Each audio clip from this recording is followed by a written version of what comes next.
When you think of Jaons, the Martian Manhunter, you probably think of the heart and soul of the Justice League.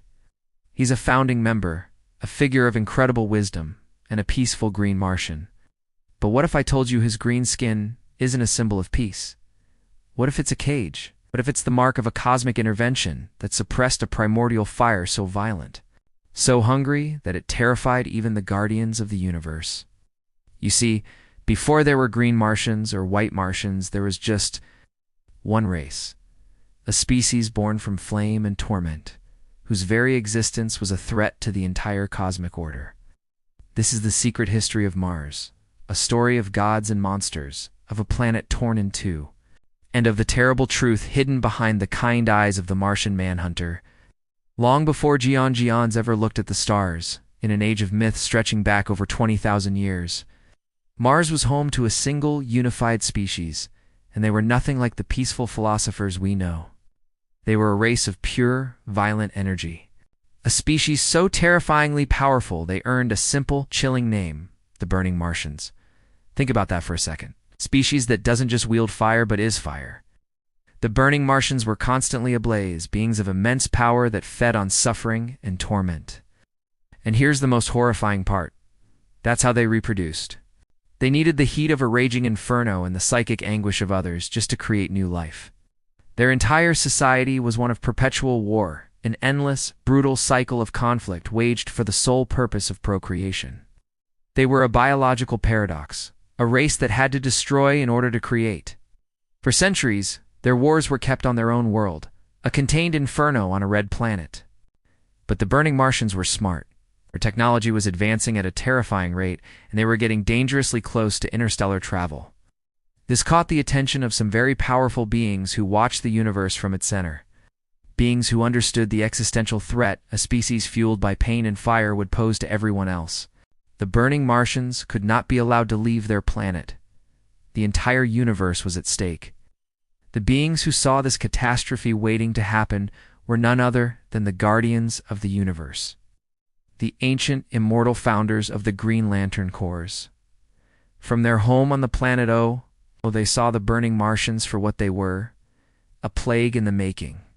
Fearing this ruthless species would spread across the galaxies like a wildfire, they made a decision of cosmic importance. They wouldn't exterminate the Martians, they would rewrite their very being, a monumental feat of genetic engineering. Detailed in Grant Morrison's legendary JLA run, the Guardians intervened. They took that single violent race and forcibly split them in two. They tore their DNA apart, separating the core aspects of their nature into two new distinct species. But that wasn't enough. The source of the Burning Martians' power, their connection to fire, and their twisted method of reproduction had to be severed completely, to make sure that terrifying potential could never be unlocked again. The Guardians implanted a deep, crippling, psychosomatic fear of fire into the very soul of both new Martian races.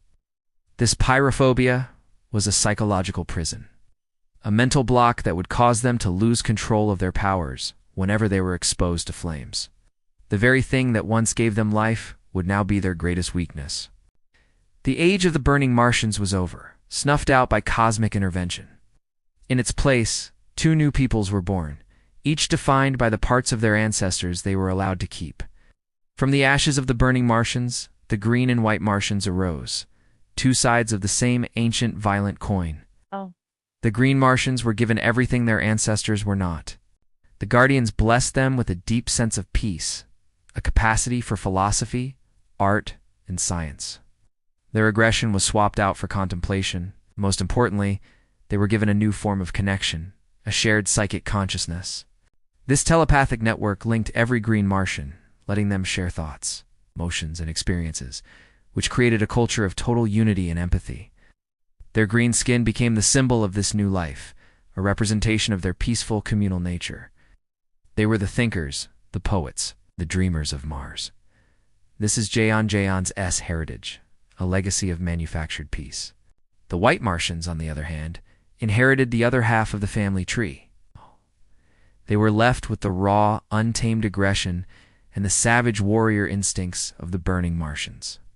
While the Greens were studying philosophy, the Whites were planning their next conquest. They were the warriors bred for combat and domination, keeping the brutal nature of their ancestors without the fire-based reproduction. Their white skin was a stark contrast to the greens, a symbol of their cold, unyielding hunger for conflict. The genetic split didn't just make two races. It created a perfect ideological opposition. One was built for peace, the other for war. A planet-wide civil war wasn't just likely, it was absolutely inevitable. That peace on Mars? It was a fragile illusion just waiting to shatter. The deep divide engineered by the Guardians festered for generations, creating a society built on a fault line. The philosophical Greens and the warlike Whites simply could not coexist. The Whites saw the Greens' pacifism as a weakness and set out to claim the entire planet for themselves, believing they were the true heirs to the Martian legacy. A brutal, seemingly endless civil war erupted, tearing the red planet apart. This was a conflict fought by shapeshifters and telepaths on a scale that's hard to even imagine. Cities were destroyed not just by bombs, but by psychic assaults that could shatter millions of minds at once. The war raged for centuries, a bloody testament to the Guardians' imperfect solution. They had contained the fire, but they'd left behind a smoldering hatred that was now consuming the world. In the end, the peaceful nature of the Green Martians didn't mean they were weak. Their mastery of telepathy and their unified consciousness gave them a strategic edge that the chaotic, aggressive Whites just couldn't beat. The White Martians were defeated. The surviving warriors were rounded up and banished to an extra-dimensional prison known as the Still Zone, making sure they could never again threaten Mars or the wider universe. With their eternal rivals gone, the Green Martians entered a golden age of peace and prosperity. Believing their long nightmare was finally over, they were wrong. A far more insidious horror was waiting right around the corner. With the White Martians gone, Green Martian civilization flourished. They built magnificent cities and delved deeper into art and their shared planetary consciousness. But their mythology held a dark figure, a god of death and fire named Atramir. And it was in his name that the final Martian apocalypse would arrive. It didn't come as an army, but as a whisper. It's a psychic plague, a mental virus that spread like a rumor through their shared telepathic network. It was the creation of one of their own, Jaon's brother Malefa, Ake. He created a curse and named it Estramir's Curse, after the god of fire. This curse was perfectly designed to destroy a telepathic race. It attacked their deepest, most primal fear, the one the Guardians had installed in them thousands of years before. It made them believe they were on fire. That psychosomatic weakness to flame was turned into a weapon against them. Infected Martians would feel their bodies igniting, an unquenchable, agonizing heat that wasn't real, but their minds made it real. Their own incredible psychic power became their executioner, causing them to spontaneously combust. They burned from the inside out, consumed by a fire born of pure thought. The plague was unstoppable, was a holocaust that raced through their telepathic network, turning their greatest strength, their unity, into the very instrument of their extinction.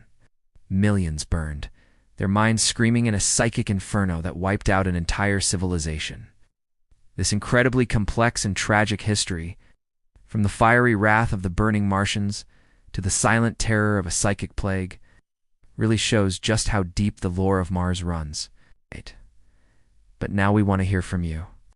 Which part of this origin is more compelling to you? The cosmic intervention of the Guardians, or the tragic downfall from Malefa Ake's betrayal? Let us know in the comments below. And if you enjoy untangling the secret histories of the comic book universe, please consider subscribing. It's a small click for you, but it means a great deal to us. In the chaos of the plague, one Martian survived. By a twist of fate, Jaons was cut off from the shared consciousness at the last possible moment and was spared the agonizing fate of his people. He is the last son of Mars, a man defined by so many layers of tragedy. His green skin isn't just the color of his species. It's the symbol of a manufactured peace, a constant reminder of the fiery, violent nature that was stripped from his ancestors. He is the heir to a civil war that tore his world apart, and the sole witness to the psychic plague that turned it into a graveyard. He is the Martian Manhunter, a hero whose quiet, peaceful demeanor hides a history of fire, death, and a sorrow that spans millennia.